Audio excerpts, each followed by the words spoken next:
सिद्धानं बुद्धानं पारगयानं परं परज्ञानं लोकगमोवज्ञानं नमोऽस्या सर्वसिद्धानं यं देवान्विदेवो तं देवा पञ्जलिर्नमन्सन्ति तं देवदेवमह्यं शिरसा वन्दे महावीरम् एको विनमोकारो जिनवरवस्यस वध्यमानस संसार सायराओ तारई नरंवा नारिंवा तारई नरंवा नारिंवा। परम आराध्य, परम वंदनीय पूज्य गुरुदेव, राष्ट्र संत, वरिष्ठ उपाध्याय वाचनाचार्य भगवान के पावन पुनीत चरणारविंदों में हृदय की असीम एवं अनंत आस्थाओं सहित कोटिशः वंदन करने के उपरांत उपस्थित धर्मानुरागियों, श्रीमद् अंतकृत दशांग सूत्र की वाचना श्रवण करते हुए आज आपने द्वारिका के विनाश का प्रसंग श्रवण किया। द्वैपायन ऋषि ने द्वारिका के विनाश का निदान कर लिया था। यह किस वजह से, किस कारण से हुआ, आइए इस इतिहास को भी कुछ जानने का प्रयत्न करते हैं। भगवान श्री कृष्ण ने द्वारिका राज्य की रक्षा के लिए 3 नियम बनाए थे और सारे यदुवंशियों को उनका पालन करने के लिए सख्त ताकीद की थी। इनमें से दूसरा नियम था मद्य त्याग। इस नियम का पालन करवाने के लिए शराब की सारी सुराहियां और मटके द्वारिका के बाहर खाइयों में फिकवा दिए गए ताकि कोई भी मदिरा का सेवन और प्रयोग ना कर पाए। किंतु यदुवंशी माने नहीं। उन्होंने वहाँ से भी मदिरा को निकालकर उसका सेवन किया, द्वैपायन ऋषि के साथ छेड़खानी की और कुपित होकर उन्होंने अगले भव में अग्नि कुमार देव बनकर द्वारिका को अंगारों से दग्ध कर देने का संकल्प कर लिया। हिंदू परंपरा के अनुसार द्वारिका जल में गर्क होने की वजह से बर्बाद और खत्म हुई, जो 12 योजन लंबी और 9 योजन चौड़ी थी, जिसे देवताओं के वास्तुकार वैश्रमण देव ने स्वयं तैयार किया था, जो स्वर्ग की अलकापुरी सी खूबसूरत और सुंदर थी। वह यदुवंशियों की मदिरा पान की लत की वजह से बर्बाद और खत्म हो गई। इसलिए आज का विषय आपके लिए चुना गया है विनाश को निमंत्रण, मदिरा पान।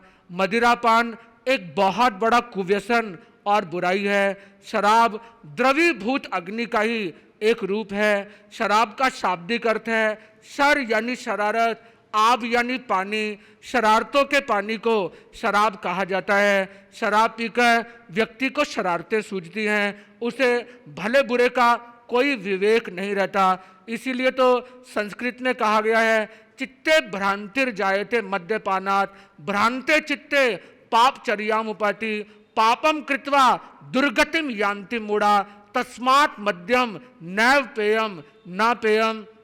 मदिरा पान करने से चित्त भ्रांत हो जाता है, पापचर्या पैदा होती है, जिसके परिणाम स्वरूप दुर्गति निश्चित रूप से मिलती है। इसलिए मदिरा का सेवन किसी भी स्थिति में नहीं करना चाहिए, नहीं करना चाहिए। यह समझने में और इसे अपने जीवन में ढालने में ही बुद्धिमानी और समझदारी छिपी हुई है। यह बात व्यक्ति को अच्छी तरह से हृदयंगम कर लेनी चाहिए। अवगुण कहूँ शराब का, ज्ञानवंत सुन ले, मानस से पशुआ करे, द्रव्य गांठ का दे।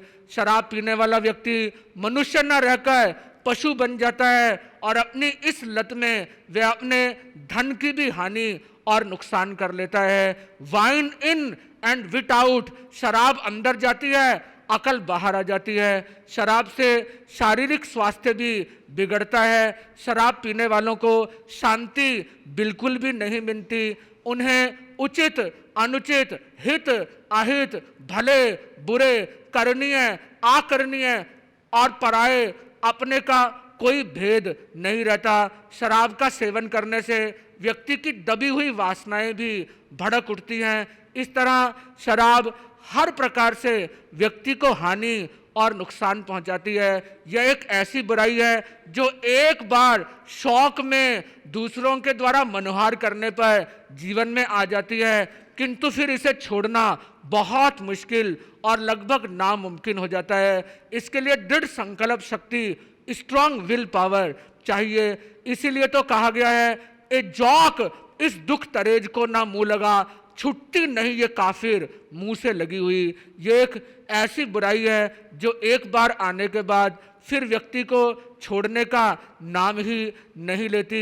इसीलिए तो कहा गया है, मैं उन्होंने पी अब क्यों कर उनके पास दिल लगे, जानवर एक रह गया इंसान रुखसत हो गया।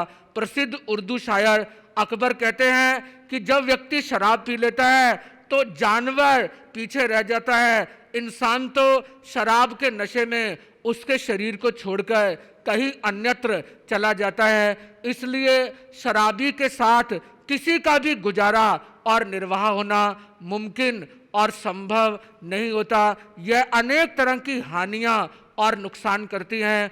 उर्दू शायरी में शराब को दुख तरेज यानी अंगूर की बेटी कहा गया है।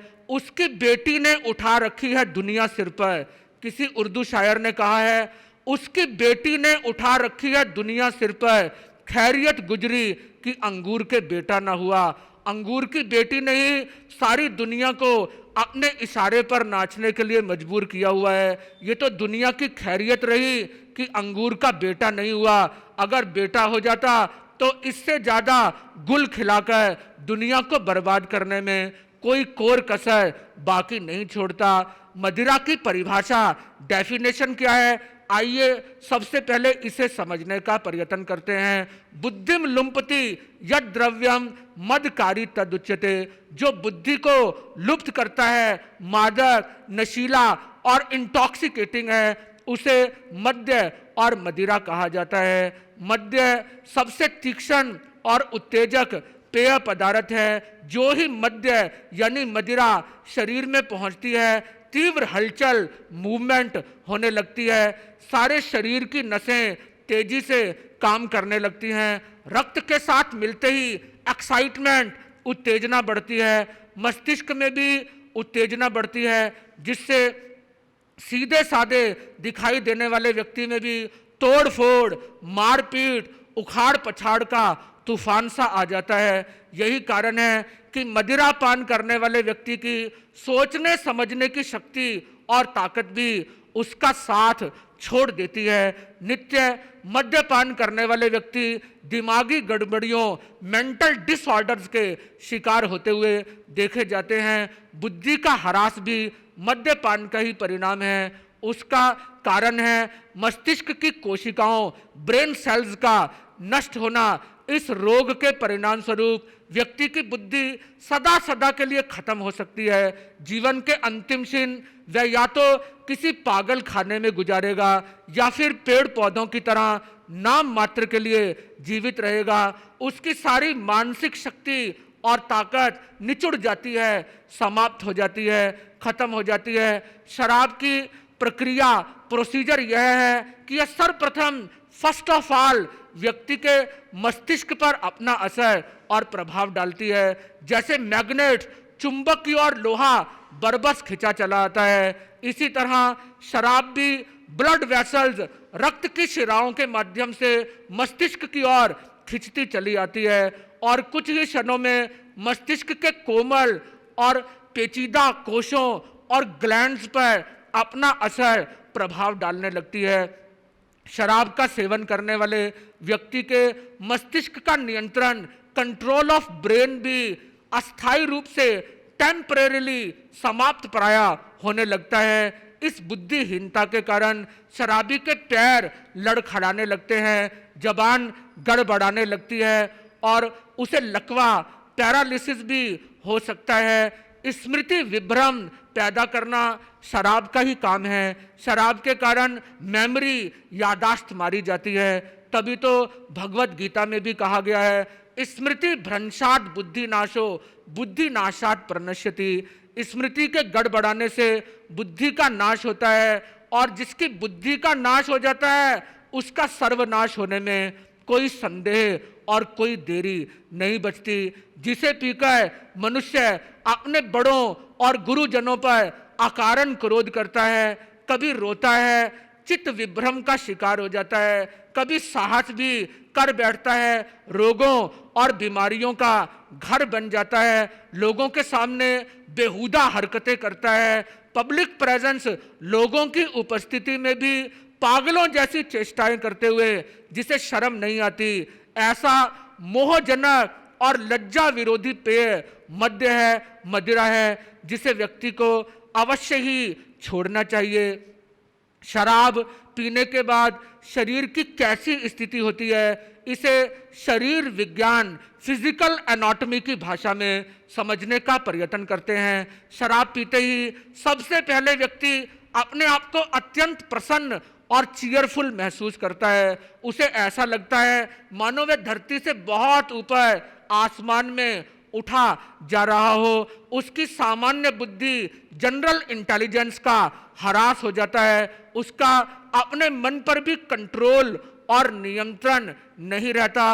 उसकी जननेंद्रिय में भी विकार आ जाता है। वह सोच विचार नहीं कर पाता, बिना सोचे समझे काम करने के लिए तत्पर हो जाता है। उसकी इतनी दुर्दशा हो जाती है कि दिया सलाई जलाना और सीधे खड़े रह पाना भी उसके लिए मुमकिन और संभव नहीं हो पाता।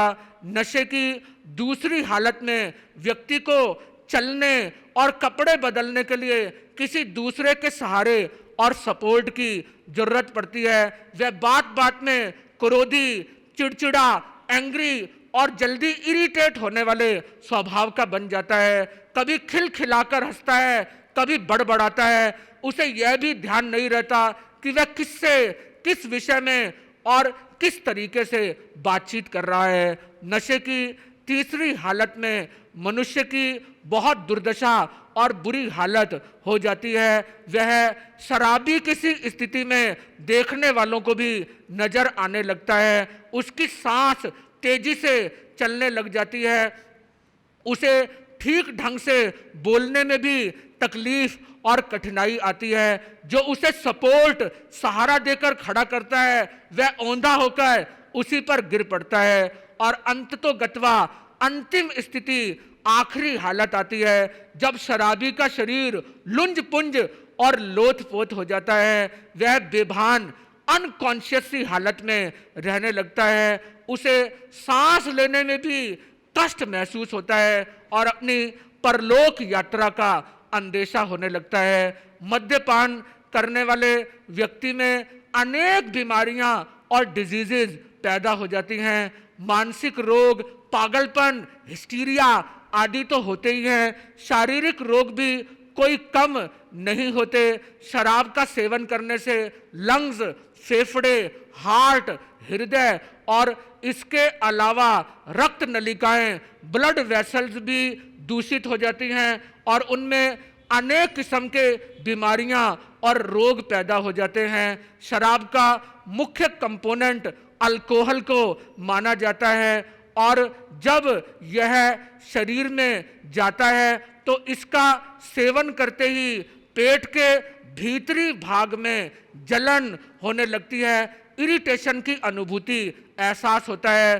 कुछ दिनों तक लगातार मद्यपान करने से फूड पाइप, भोजन की नली और आमाशय की भीतरी त्वचा, इंटरनल स्किन में सूजन आ जाती है जिसे गैस्ट्रिटीज कहा जाता है। और मद्यपान, मद्य का सेवन करने वाले लोगों के पेट की भीतरी दीवारों में आमाशयिक व्रण यानी गैस्ट्रिक अल्सर्स तक हो जाते हैं। यह रोग पेट में गए हुए भोजन को अधिक सरल और लिक्विड बनाकर उसे हजम करने में भी अवरोध और अड़चन उपस्थित करने का कार्य करता है। इस रोग से दर्द के साथ भूख खो जाती है, प्यास बहुत अधिक लगती है। शराब का सेवन करने से यकृत की कठोरता, सिरोसिस हो जाने से यकृत में भी सूजन और स्वेलिंग आ जाती है,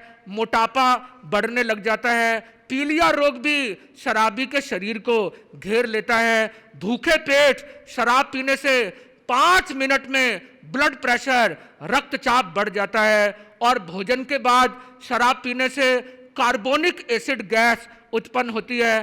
कमजोर रक्त इस दूषित गैस को बाहर नहीं निकाल पाता, लीवर पत्थर जैसा हो जाता है। शराबी के शरीर को मोटापे की बीमारी घेर लेती है। शिवरिंग, ट्रेम्बलिंग, हाथ पैरों में कंपकपी, अर्थराइटस, गठिया, फालिज, लकवा, पैरालिसिस, खांसी, दमा, चमड़ी का रोग, आंखों की खराबी, टीबी, ब्लड प्रेशर, मंदाग्नि और ब्रीदिंग डिसऑर्डर यानी सांस लेने संबंधी अनेक किस्म की बीमारियां शराबी के शरीर को घेर लेती हैं। शराब का सेवन करने से टंग कैंसर, जीभ का कैंसर भी हो सकता है और शराब का सेवन करने से पेट में जख्म और फोड़े हो जाने पर, कभी खून की उल्टी आने से व्यक्ति की जीवन लीला भी समाप्त हो सकती है। उसका राम नाम सत होने की नौबत भी आ सकती है। लगातार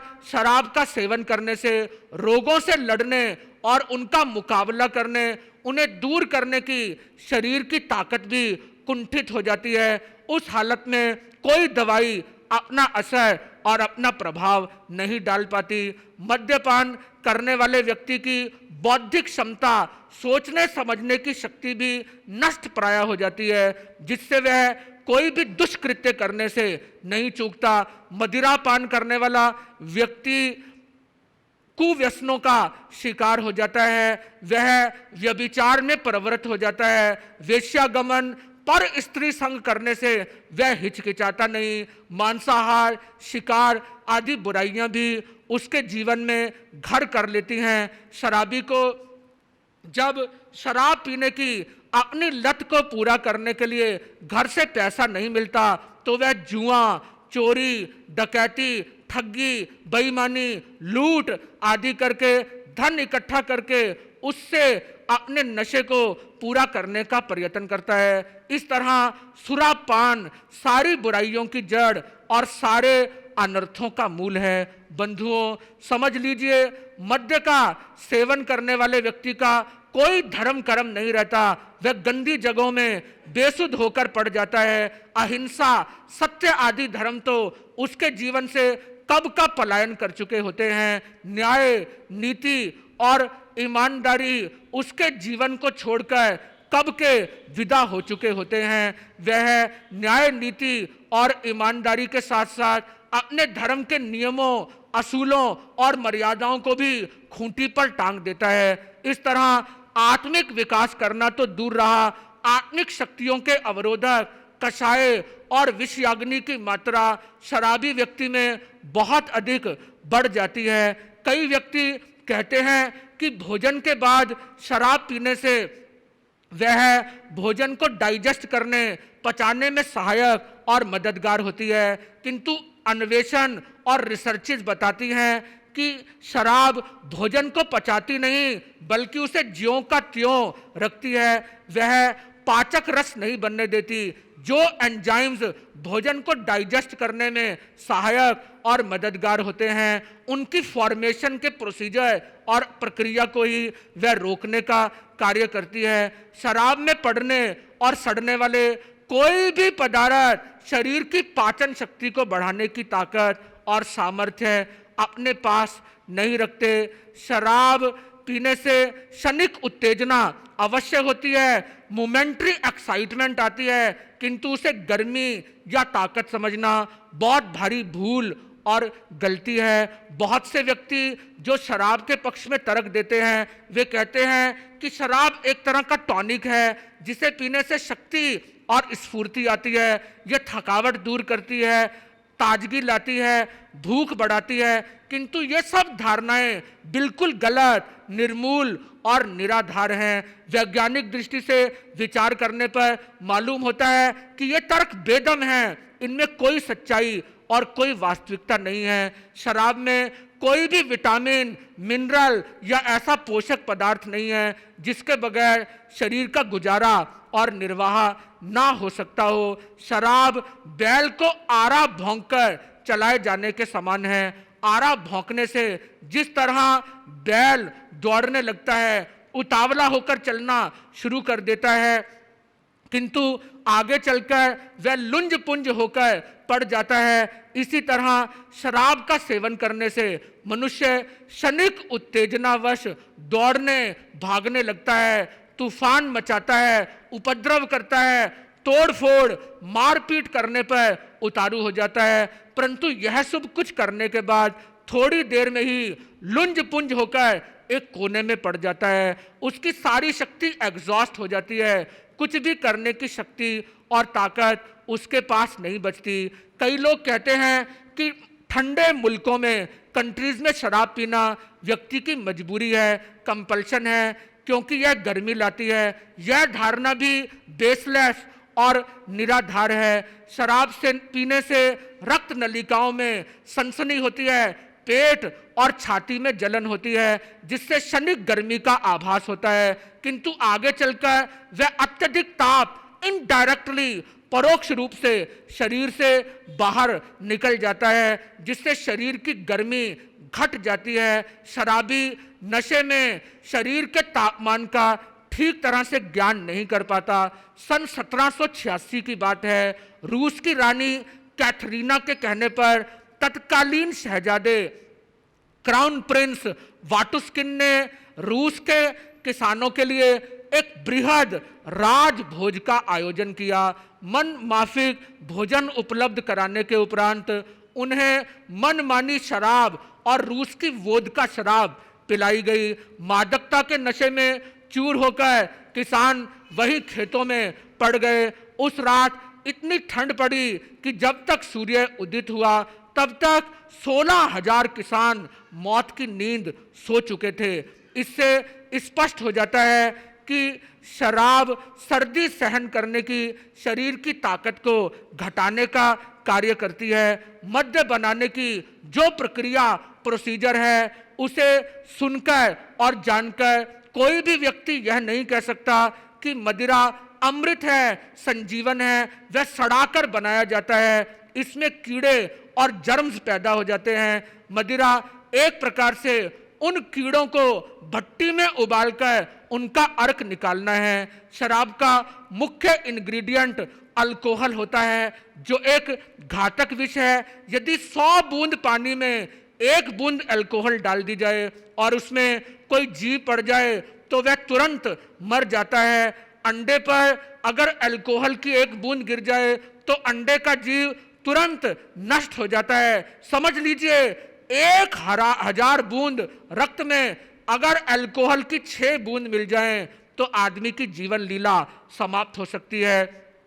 डॉक्टर रिचर्डसन ने इसीलिए तो कहा है, अल्कोहल शरीरस्थ लवण जीवाणुओं को मारकर शरीर को शून्य, जीरो बना देने वाला एक विनाशकारी तत्व है। इसलिए चाहे मदिरा के रूप में भी इसका प्रयोग नशे के लिए क्यों ना किया जाए, किंतु इसका प्रभाव विष की तरह भयंकर और खतरनाक होता है। इस प्रकार शरीर स्वास्थ्य विज्ञान की दृष्टि से भी मदिरापान, मदिरा का सेवन, विजातीय द्रव्य का सेवन करना है, एक तरह से जहर अपने शरीर में डालने के मानिंद और समान है। इस्लाम धर्म में शराब को नापाक, शैतान का कुकृत्य, खुदा और नमाज से दूर ले जाने वाला शैतान का हथियार बताया गया है। शैतान मदिरा का रूप लेकर इंसान की बुद्धि पर पर्दा डाल देता है, फिर वह अनेक प्रकार के पाप कर्म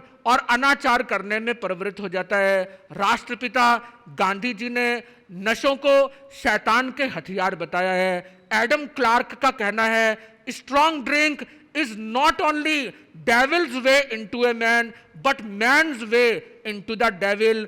मदिरा मनुष्य में दैत्य के प्रवेश का रास्ता नहीं, बल्कि मनुष्य का दैत्य की ओर आगे बढ़ने का मार्ग और रास्ता है। बौद्ध परंपरा में भी पंचशील का उल्लेख किया गया है। इसमें पांचवें शील के रूप में मदिरा त्याग की व्यवस्था बनाई गई है। जातक कथाओं में बुद्ध के पूर्व जन्मों का वृतांत मिलता है।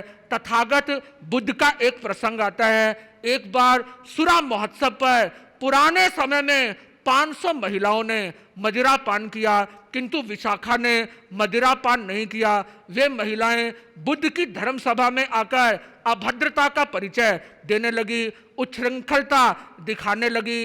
तब भगवान बुद्ध ने अपनी योग शक्ति से उनके मद और नशे को उतारा और उनकी अश्लीलता का निवारण किया। मनुष्य समाज के कल्याण के लिए नैतिक और सामाजिक दृष्टि से मदिरा पान के अभिशाप और बुराई को मिटाना अत्यंत लाजमी और अत्यंत जरूरी है। संसार में अगर मनुष्य का कोई सबसे बड़ा शत्रु है तो वह मदिरा और शराब ही है। इसीलिए तो भगवान बुद्ध कहते हैं कि सुरा देवी से हमेशा बचकर रहना चाहिए, क्योंकि यह सारे पापों, सारे अनर्थों और सारे अनाचारों की जननी है।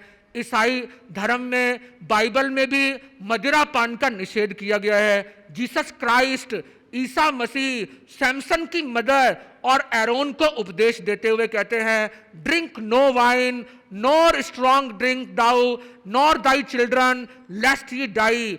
तुम किसी भी किस्म की मदिरा मत पियो, कोई भी तीखा, उत्तेजक, मादक पेय पदार्थ पीना ठीक नहीं है, ना अपनी संतान को पीने दो, क्योंकि जो भी ये करेगा उसकी बर्बादी, उसका विनाश सुनिश्चित और डेफिनेटली है। हजरत मोहम्मद धर्म प्रचार करने के लिए एक बार कहीं जा रहे थे।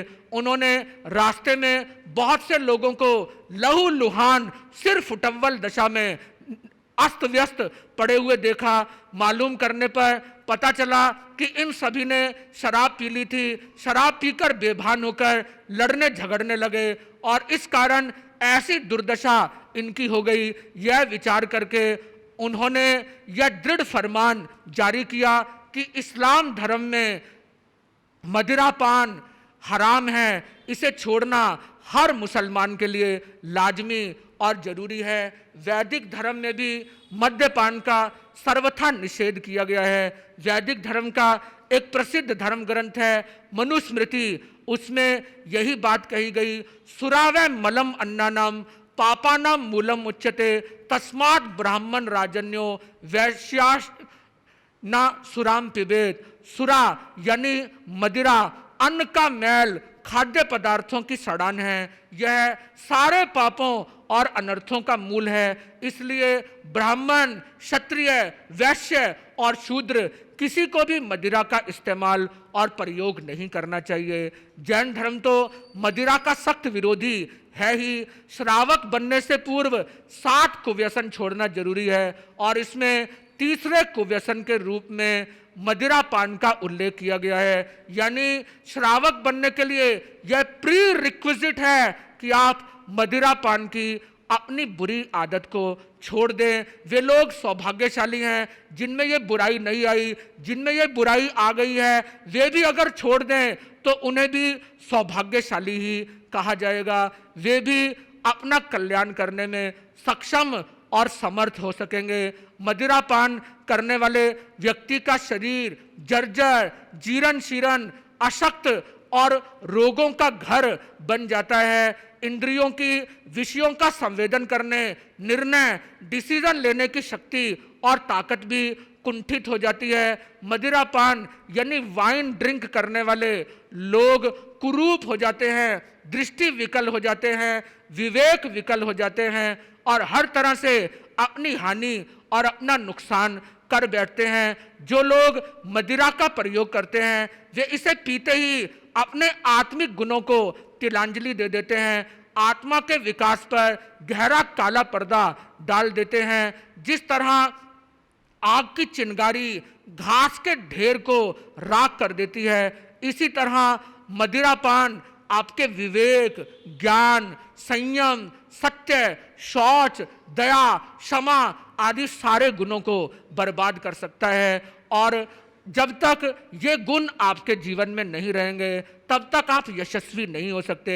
जो ही ये गुण नष्ट होते हैं, यश भी आपके जीवन को छोड़कर चला जाता है। यशस्वी उसी इंसान को कहा जाता है जिसमें अच्छे और नेक गुण विद्यमान हो। बंधुओं, समझ लीजिए, मदिरा पान करने वाले व्यक्ति का पारिवारिक जीवन भी छिन्न भिन्न हो जाता है। वह अपने परिवार की मर्यादाओं को तोड़ देता है, कुल के संस्कारों का लोप करता है, आए दिन नशे में धुत होकर ऊधम मचाता है, चीखता है, चिल्लाता है, पड़ोसियों को भी परेशान करता है, पत्नी और बच्चों पर हाथ उठाता है, पत्नी के चरित्र पर अकारण संदेह करता है, एकमात्र मद्य में आसक्त होकर रहता है, बाकी किसी बात का उसे कोई विवेक नहीं रहता।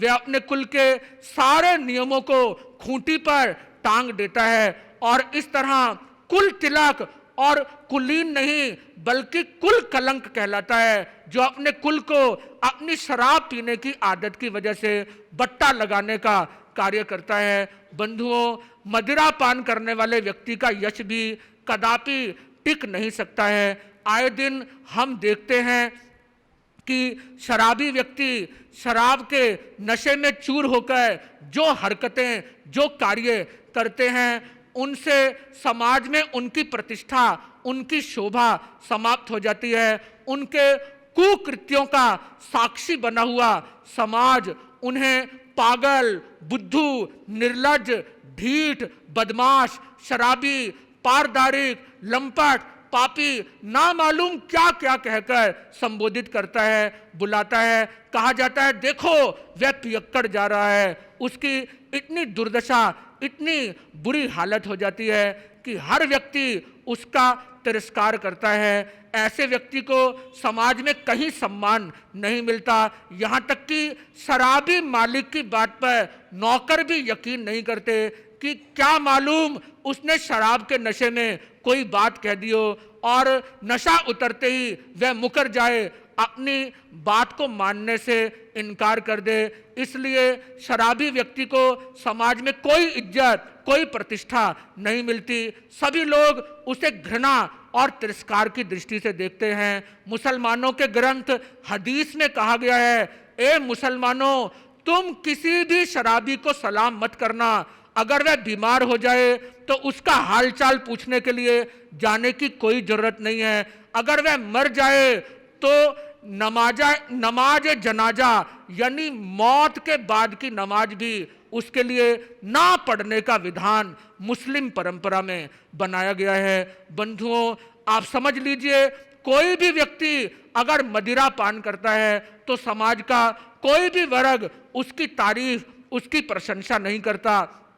चाहे वह कितना भी उच्च कोटि का विद्वान हो, मनीषी हो, चिंतक हो, दार्शनिक हो, साहित्यकार हो, आर्टिस्ट हो, लेखक हो, कवि हो, प्रभावी वक्ता हो, धनाढ्य हो, अमीर से अमीर इंसान हो, सत्ताधीश हो, पावर सेंटर हो, ब्यूरोक्रेट हो, किंतु अगर मदिरा पीने की आदत उसमें है तो वह सभी के तिरस्कार और अपमान का पात्र बनकर रह जाता है। 9वीं शताब्दी में अलाउद्दीन खिलजी के समय में एक मुस्लिम सौदागर भारत में आया था। उसने अपने यात्रा वृतांत में लिखा था कि भारत में कहीं शराब की कोई दुकान नहीं थी, इसीलिए पुराने समय में भारत सोने की चिड़िया बना। यहाँ की समृद्धि से सारी दुनिया रश्क करती थी, ईर्ष्या करती थी।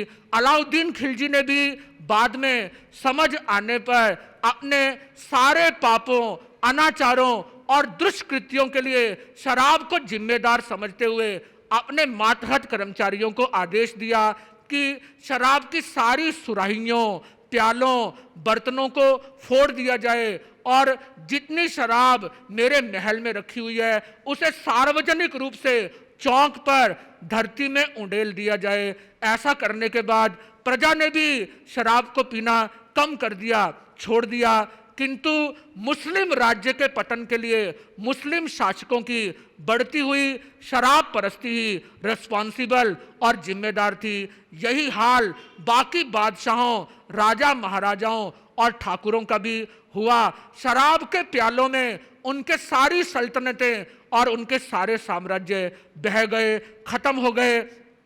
जब बहादुर शाह जफर का पोता मोहम्मद शाह दिल्ली पर शासन कर रहा था, यह वह वक्त था जब नादिर शाह भारत के सुदूर प्रांतों को जीतता हुआ दिल्ली के नजदीक तक आ धमका।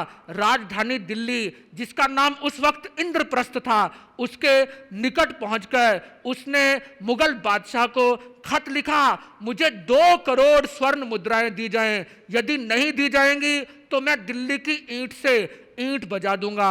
जब दूत यह खत लेकर दरबार में पहुंचा तो उस वक्त महफिल जमी हुई थी, शराब का दौर चल रहा था। बादशाह और उनके दरबारी सार्वजनिक रूप से मदिरा पान कर रहे थे, शेरो शायरी हो रही थी, गजलें गाई जा रही थी। अमीर उमराव कलामुल मुलूक लुक लुक लाम कहकर उन्हें झुक झुक कर आदाब अर्ज कर रहे थे। दूत ने खत पेश किया। बादशाह नशे में टुल था। उसने वजीर से कहा, देखो तुम खत को पढ़ो। खत पढ़ने के उपरांत बादशाह ने वजीर से कहा, बताओ खत में क्या लिखा है, ताहम इसे पढ़ा जाए। वजीर ने कहा, हजूर गुस्ताखी के ऐसे अल्फाज हैं जो जहां पना के सुनने के काबिल नहीं हैं। बादशाह को कोई भान नहीं था। वह बोला, खत को ताहम पढ़कर सुनाया जाए। जब खत को पढ़कर सुनाया गया तो अंत में बादशाह ने नशे में चूर होने की वजह से अपने दरबारियों से पूछा, क्या यह मुमकिन है कि यह शख्स दिल्ली की ईंट से ईंट बजा दे? खुशामदी चापलूस दरबारियों ने कहा, हजूर यह कतई नामुमकिन है। बादशाह ने कहा, इस खत को शराब की सुराही में डुबो दिया जाए और इसके नाम पर एक एक दौर और हो जाए। वह दूत इंतजार करता रहा। बाद में उसने कहा, हजूर बंदे को क्या इरशाद है? बादशाह ने कहा, इसे 500 अशरफियां और कश्मीरी दोशाला इनाम स्वरूप दिया जाए। दूत चला गया। नादिर शाह को दिल्ली की कमजोरी की जानकारी मिल गई। कुछ ही दिनों के बाद वह तूफान की तरह दिल्ली में घुस गया और उसने 3 दिनों तक भयंकर कत्लेआम किया। असंख्य हीरे जवाहरात तख्तो ताऊस यहां से लूट कर ले गया। अनुमानतः उस जमाने में 10 करोड़ की सामग्री उस वक्त दिल्ली से उसे लूट के रूप में मिली। यदि बादशाह शराब पिए हुए ना होता तो ऐसी फजीहत और राष्ट्रीय गौरव की हानि ना हो सकती थी और देश का इतिहास संभवतः कुछ और ही होता। किंतु शराब के नशे में जो लोग चूर हो जाते हैं वे इन सारी असलियतों और वास्तविकताओं को समझने की चेष्टा और प्रयत्न नहीं करते। और AIIMS all India institute of medical science की सन 2019 की रिपोर्ट, जिसमें ड्रग्स का इस्तेमाल करने वाले लोगों का इलाज करने से संबंधित रिपोर्ट दी गई है, उसके अनुसार 130 करोड़ की भारत की आबादी में से 16 करोड़ लोग नियमित रूप से मदिरा और शराब का प्रयोग करते हैं। ये लोग मदिरा के इतने गुलाम हो गए हैं कि शराब पिए बिना इन्हें नींद भी नहीं आ सकती। और सरकारी आंकड़ों के मुताबिक आज के समय देश की 20% जनसंख्या 20% ऑफ इंडिया टोटल पॉपुलेशन नशों की शिकार हो चुकी है। यह कितनी भयंकर स्थिति है। पुरुषों के अलावा भारतीय समाज की भी 1.5 करोड़ से अधिक महिलाएं शराब, अफीम आदि मादक पदार्थों का इस्तेमाल और सेवन करती हैं। आज के समय में अदालतों में जितने केसेस दर्ज किए जाते हैं उनमें से अधिकांश केस एनडीपीसी 1985 एक्ट की विभिन्न धाराओं और सेक्शंस के अंतर्गत दर्ज किए जाते हैं और इसकी रोकथाम के लिए नारकोटिक्स कंट्रोल ब्यूरो का निर्माण किया गया है, जो राष्ट्रीय स्तर पर और प्रांतीय स्तर पर नशों के कारोबार को रोकने की चेष्टा और प्रयत्न करते हैं। और आप लोग जानकर हैरान होंगे कि वर्ल्डोमीटर के मुताबिक सारे संसार में सालाना अवैध नशे का 30 लाख करोड़ का कारोबार व्यापार होता है। आप सोचिए, इतनी बड़ी रकम लोग नशा करने में, शराब और अन्य मादक पदार्थों का इस्तेमाल करने में खर्च कर रहे हैं। इंसान किधर जा रहा है, किस दिशा में बढ़ रहा है? जब शराब ने बड़े बड़े बादशाहों की सल्तनतों की चूल्हे हिला दी, तो फिर आप तो किस खेत की मूली हैं? अभी कुछ दिन पूर्व भारत के वारेन बफेट, बिग बुल कहे जाने वाले राकेश झुनझुनवाला, जिन्होंने 5,000 रुपए से अपना शेयर बाजार का व्यवसाय शुरू किया था, कुछ दिन पूर्व देहावसान से पूर्व वे 46,000 करोड़ का अपना एम्पायर अपने पीछे छोड़कर गए। उन्होंने भी अपने इंटरव्यू में मृत्यु से पूर्व अपनी आशंका जाहिर करते हुए कहा था, मेरी दिली ख्वाहिश है कि मैं अपनी जुड़वा संतानों को 25 साल की उम्र का होता हुआ देख पाऊं, किंतु मछली की तरह शराब पीने की अपनी इस आदत की वजह से वे अपनी संतान को सिर्फ 12 वर्ष की आयु में असहाय छोड़कर अगली दुनिया के लिए चले गए। बंधुओं, जब बड़े बड़े लोगों को भी शराब ऐसी दुर्दशा तक पहुंचा देती है, तो फिर आम लोग अगर इस बुराई के चंगुल से बचने का प्रयत्न नहीं करेंगे तो उनकी क्या स्थिति होगी? यह हर व्यक्ति के लिए एक विचारणीय बात है। बस आज इतना ही और अधिक नहीं। ओम शांति, ओम शांति, ओम शांति।